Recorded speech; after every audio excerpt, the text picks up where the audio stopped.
We're in Studio A. And so we were with Bob Rock and Mike Fraser and the best producers in Little Mountain. And these guys came in and they started recording their record. So I sat down with the lead singer and I said, so what are you guys going to do when you finish your album? And he looked at me and he said, Colin, we are going to be the #1 rock band in America. Sure you are. That's what went through my mind. And 1 year later, almost to the day, I get a phone call from my friend Richie Zamburo, and he said, Colin, we need you to come with Laird out to the airport to pick us up. We're coming back to town. So we took this little mini hotel-style bus, and we went out to the airport, and we picked up our friends in Bon Jovi. And when we got on the bus, John handed me a Rolling Stone. This isn't the one, but it said, Bon Jovi, #1 rock band in America. Guess what I remembered? He had a vision.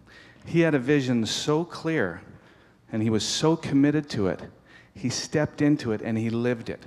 There wasn't 1 minute that the guys in Bon Jovi, when they were recording Slippery When Wet, didn't believe in their heart of hearts that they were going to be the #1 band in America. Me, I was a skeptic. Even though we were in Studio A, we thought we were the big shots. We had no idea. No idea that they would go on to conquer the world like they did. And that's a lesson. That's a lesson about setting clear vision. Stepping into that vision and believing it, and taking that reality to the next level. And that's a great example. But what happens when we do that? We're afraid. I've been afraid. I think how many other people would admit in the room to being afraid at some point? You're afraid to go in for that job interview. You're afraid to put up that first website. You're afraid to go visit that first client. You're afraid to take that first risk. You're afraid to spend that amount of money. And so what happens is we paralyze ourselves. I remember when I was a teenager, I got the coolest job ever with the local arena. And the local arena would phone up the IATSE union and get guys to come down, and they would actually move boxes and hang lights in the concert arena. And so because I was a musician and a couple of my buddies were musicians, we got to sort of cherry pick some of the good jobs.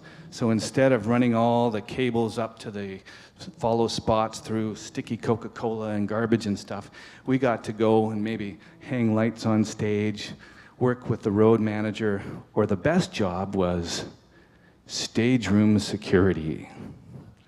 He'd wear a pass like this, and they'd say, Colin, your job is to stand at this door and not to let anyone in that doesn't have a pass. Can you do that? No problem. I can hang out. I hung out with the guys in Van Halen.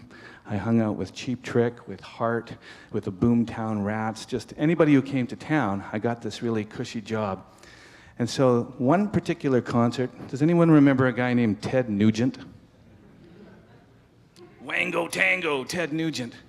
This is too early in the morning to get animated. But anyway, Ted walks up to me. I'm standing in the dressing room.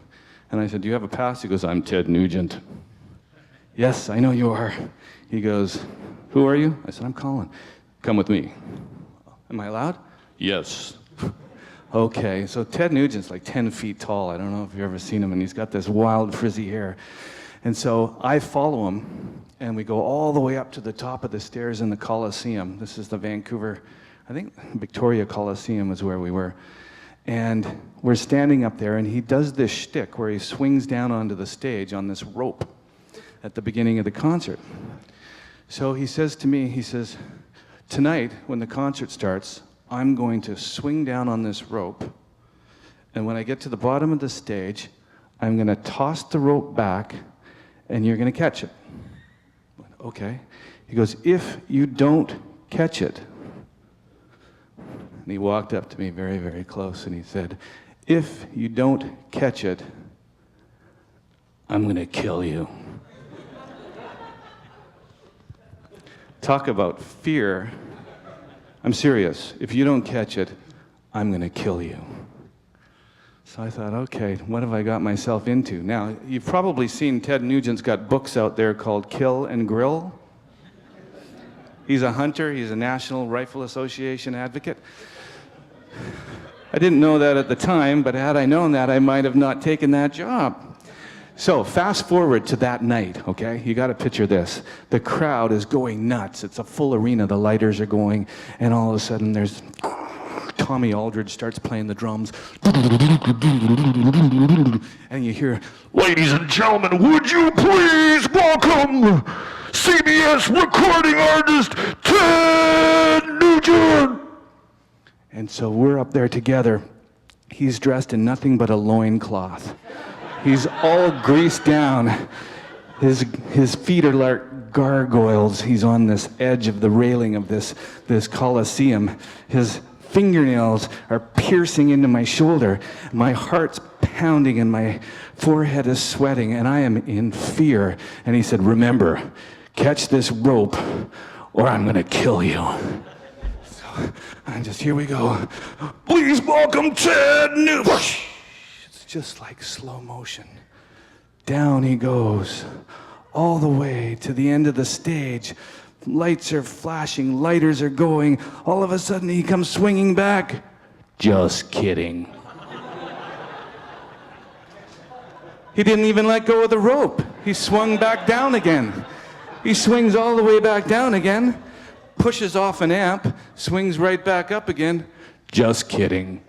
Swings all the way down, and then finally he lands on the stage, tosses the rope up easily, and I grab it, and I'm just so thankful that it was all just him getting my attention. And so when I talk about fear, sometimes where does the fear exist? In your mind. Am I going to catch that rope? Will I do it? Is he going to really kill me? So all of us have those fear stories, and that's what he looks like. You can imagine that looking you directly in the face. So let's talk about doing, and the secret in doing, and my friend Randy Chirac does this so well. It's called leverage. And I'm sure there's a few other people in this room that have affiliates, that have other people that work for them, that have outsourced teams like Jeff, that actually get people to do the work for you. And you have that wonderful secret known as leverage. But before you can have leverage, what do you have to do? You got to take action. You got to just do it. So I want to tell you a little bit about the want to versus how to, because this is really critical, and I want to make sure that you understand what I mean by the difference between want to and how to, because so many people get bogged down in tactics, right? I don't know how to make a blog. I don't know how to do HTML. I'm not a graphic designer. I'm not a speaker. I'm not a copywriter. I don't know how to write. I can't be in marketing because I don't know. There's so many limiting beliefs because people don't know how to do things. The real question is, do you want to? Because if you want to, the how will somehow just manifest itself, and I'll give you an analogy for that. When I was first playing in my local band called the Meteors, we were playing for Bachman Turner Overdrive, and we were the warm-up act. And they went on stage, I believe this was in Expo 1986, somewhere around that time, and it was a full sold-out show, and it was New Year's Eve. And my band had gone on first, and then at the end of the night, when New Year's was over, everybody sang Auld Lang Syne and everything. Suddenly, it was over, and there was a thunderous round of standing ovation for the band, and I was backstage getting my bag and my stuff to go home. And suddenly, Bruce Allen looks at Randy Bachman and Fred Turner and says, "You guys got to do another song. The place is..."